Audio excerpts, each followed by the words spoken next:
After Cao Cao captured Yecheng, the governor of Bingzhou, Gao Gan, announced his surrender.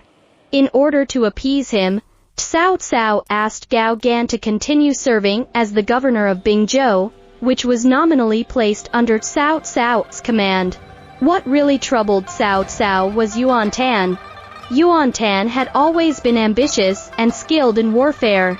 Taking advantage of Cao Cao's siege of Yecheng and the fierce battle with Yuan Shang, he quickly led his troops to capture places such as Ganling, the interfluve of Bohai, and Angping.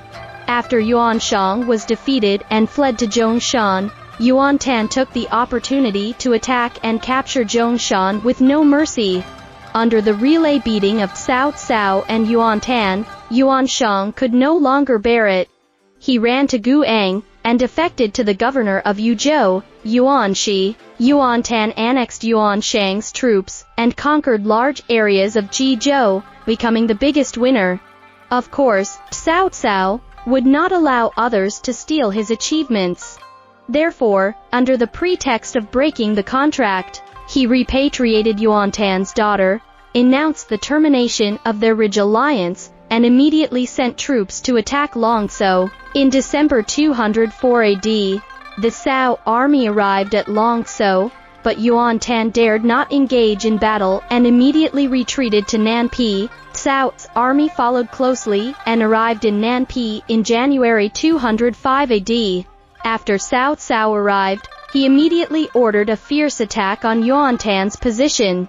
When Yuan Tan saw Cao Cao, he was already a bit scared.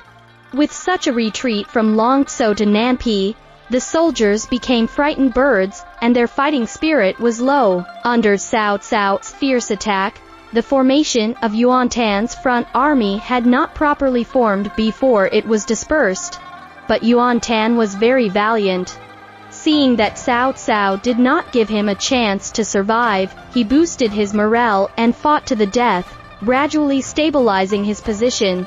The two armies fought together, both suffering heavy casualties. Cao Cao saw that there were too many casualties among the soldiers, so he intended to postpone the attack, but the commander of the Tiger and Leopard Cavalry, Cao Chun, firmly disagreed. Under Cao Chun's persuasion, Cao Cao gave up the idea of a ceasefire and continued to lead his army to launch a fierce attack, finally defeating Yuan's army. After his defeat, Yuan Tan was hair disheveled and fled desperately. The Tiger and Leopard Cavalry, who were chasing him, expected him to be an important person, and chased him even harder. Yuan Tan was exhausted and fell off his warhorse, shouting, "Leave me alone, I can give you wealth." Before Yuan Tan could finish speaking, his head had already fallen to the ground.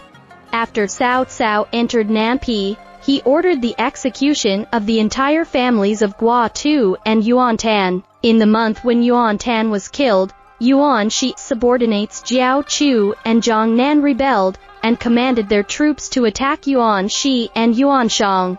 Yuan Shi and Yuan Shang were defeated and fled to Liucheng, defecting to Wu Huan.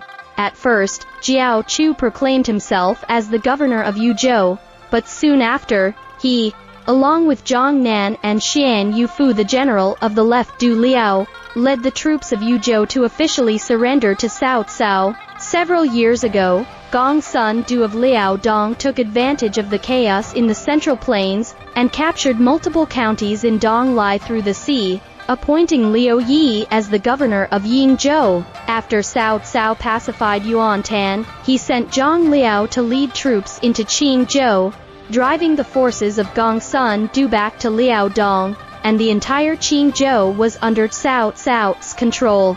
When Zhang Liao led his army back, Cao Cao personally went out of Yecheng to welcome him, and invited Zhang Liao to ride with him. In the same chariot, Zhang Liao was promoted to the general of Dangkou. In August of the same year, Ta Dun, the king of Wu Huan, instigated by the brothers Yuan Shi and Yuan Shang, launched an attack on Xian Yufu in Guangping. Cao Cao personally led his troops north to rescue Guangping, because after Cao Cao moved to Yekeng, Xun Yu remained as the chief imperial secretary to guard Shudu. Therefore, before marching, Cao Cao ordered Xun Yu's elder brother, Xun Yan, the retainers of military inspection, to guard Ye Chang and command the military of Jizhou. The governor of Bingzhou, Gao Gan, saw that Cao Cao was on a northern expedition, and the rear was empty.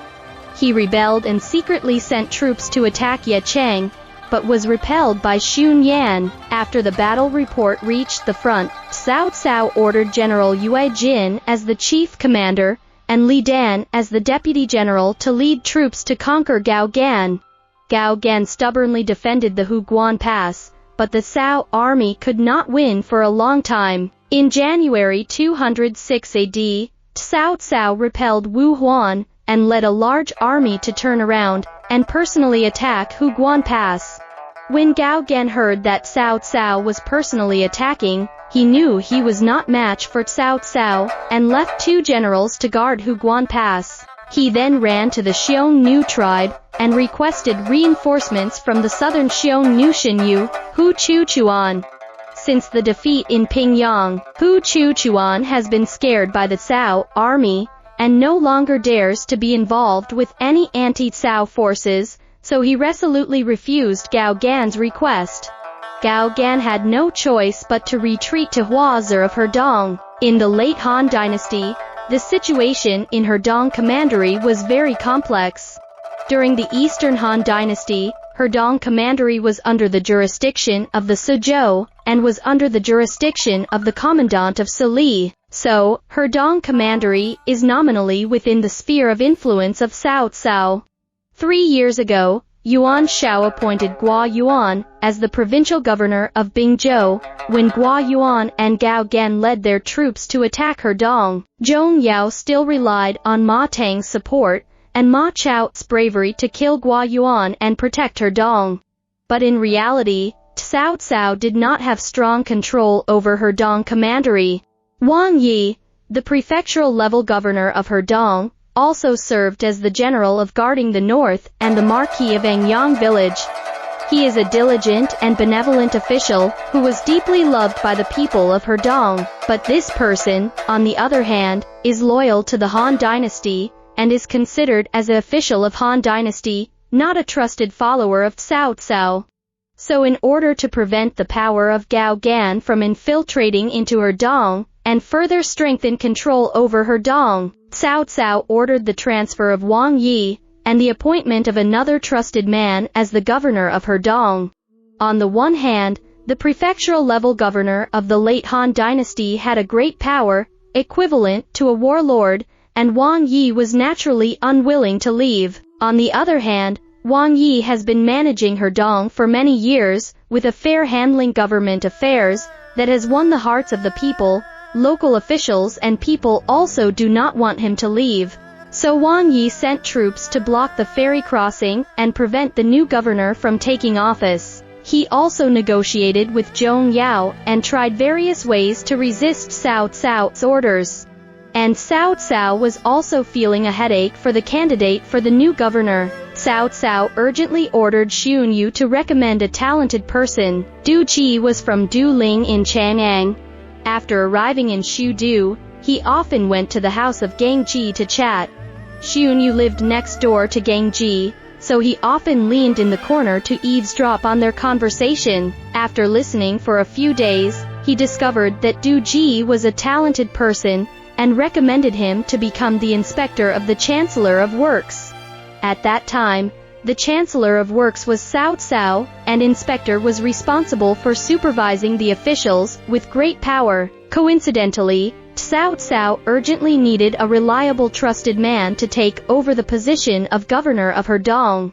Therefore, Xun Yu recommended Du Ji again. Zhong Yao, the commandant of Suli, ordered the former governor of Hedong, Wang Yi, to resign as soon as possible, while also asking Xia Hodun to lead an army into Hedong to prevent Du Ji from being killed by Wang Yi's subordinates, Wei Gu, and Fan Xian. Du Ji refused Zhong Yao's kindness, stating that as long as he could stay in Hedong for a month, it would be enough to subdue Wei Gu and Fan Xian. So Du Ji entered Hedong alone to resume his duties, before the arrival of the army, while Wang Yi, in a fit of anger, took the seal to Shudu, and went to cry and complain to Emperor Xian of Han. Wang Yi was later promoted to the position of Grand Minister of Agriculture. When Du Ji arrived, he immediately appointed Wei Gu as the military governor to manage all affairs in the territory, and handed over all the troops of Hedong to Fan Xian. He did not care about anything, leaving them the final say. Wei Gu and Fan Xian were very happy, so they no longer guarded against Du Ji. Then, Du Ji began to encourage the two of them to spend a lot of money, recruiting and expanding their military strength, while privately indulging in the corruption of generals and commandants. Wei Gu and Fan Xian both had considerable wealth, but they were scammed out of their savings by Du Ji, and did not earn much soldiers. Du Ji had a lot of bad ideas, and then he encouraged Wei Gu and Fan Xian to give the troops more holidays in normal times, and gather them when the war comes, deceiving them into saying that this could buy popularity. Wei Gu and Fan Xian happily agreed.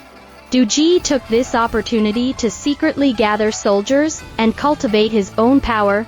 In this situation, Gao Gan entered Huazhi County in Hedong. Gao Gan had ruled Bingzhou for 7 years and gained great popularity. He also held a high reputation in Hedong to the south of Bingzhou. Under his instigation, anti-Cao forces in the vicinity rose up one after another, and the Hedong area instantly fell into chaos. Zhang Shen, a leader of the Black Mountain Army stationed in Hernay, first rose up and led more than 10,000 people to attack Yuan County. Zhang Yan, from a big family in Hongnou, also imprisoned the governor at the same time, and rose up in response. Wei Gu and Fan Xian also wanted to support Gao Gan, but the soldiers were on vacation, and the troops couldn't gather in a hurry, resulting in a significant decrease in strength. However, Du Ji took advantage of this opportunity to publicly announce a break with the two of them, leading dozens of trusted followers to leave the capital of Hedong Commandery and run to the stronghold of Zhangpi. Officials and people from other counties in Hedong also gathered to Zhangpi, and soon Du Ji gathered more than 4,000 people. Wei Gu and Fan Xian finally woke up and quickly joined forces with Gao Gan and Zhang Sheng to attack Du Ji, but they were unable to capture Zhangpi. At this time, Zhong Yao had already joined forces with various troops in Liangzhou, including Ma Tang, to first kill Zhang Yan in Hongnou, and then lead their troops into Hedong. And Cao Cao, after a fierce battle, had also broken through the Huguan Pass, and immediately headed south. Under the wing play, the rebels suffered a great defeat. Wei Gu, Fan Xian, and Zhang Sheng were killed one after another. Gao Gan, along with several guards, broke out of the encirclement and prepared to flee south to Liu Biao. However, when passing through Shangluo, he was killed by Wang Yan, the commandant of Shangluo. From pacifying the chaos in Hedong to the death of Cao Cao, in 220 AD, Du Ji served as the prefectural-level governor of Hedong for a total of 16 years. During this period, various counties in the commandery prospered and developed, the people were prosperous, and his political achievements was remarkable. Later, Cao Cao led a large army to fight against Ma Chao and Han Sui in Guanxi. During the war, all military provisions were supplied by Hedong. When Cao Cao's army won the battle, there were still over 12,000 tons of stored food in Hedong. Cao Cao was very excited, and specifically ordered the commendation of Du Ji. In the later Battle of Hanzhong, the Cao army still relied on surplus grain from the thousands of miles away Hedong to sustain themselves. The evaluation of Du Ji in the records of the Three Kingdoms is always the best in the world, which means that his political achievements are the best among the prefectural-level governors of the same era in the country. After the death of Gao Gan in 206 AD, Bingzhou was also taken by Cao Cao. Since then, Yuan Shiaji Zhou Qingzhou, Yuzhou, and Bingzhou, all four provinces, all belonged to Cao Cao. Although Yuan Tan and Gao Gan had already died, Yuan Shi and Yuan Shang were still far away in Wuhuan. So in order to thoroughly eliminate the residual forces of the Yuan family, and fundamentally solve the problem of Wu Huan's raids on the northern border, Cao Cao decided to embark on an expedition to Wuhan. Among the 4 heirs left by Yuan Shao, Gao Gan's qualifications were the best, but Gao Gan was only one of Yuan Shao's nephews, giving him exclusive control over the territory of a province was particularly favored. Yuan Tan, the eldest son, is not as capable as Gao Gan in governing government affairs and selecting talents, but he is skilled in leading troops in battles and is also the most fierce in combat. The second son Yuan Shi is not a legitimate heir and has average abilities. Apart from having a beautiful wife, he has nothing to show off. The person with the worst qualifications is his youngest son Yuan Shang, who not only has a serious shortage of emotional intelligence in handling interpersonal relationships, but also has no idea when it comes to fighting. But Yuan Shao, on the other hand, left this huge family business to Yuan Shang, for the reason that Yuan Shang was actually beautiful. Isn't this funny?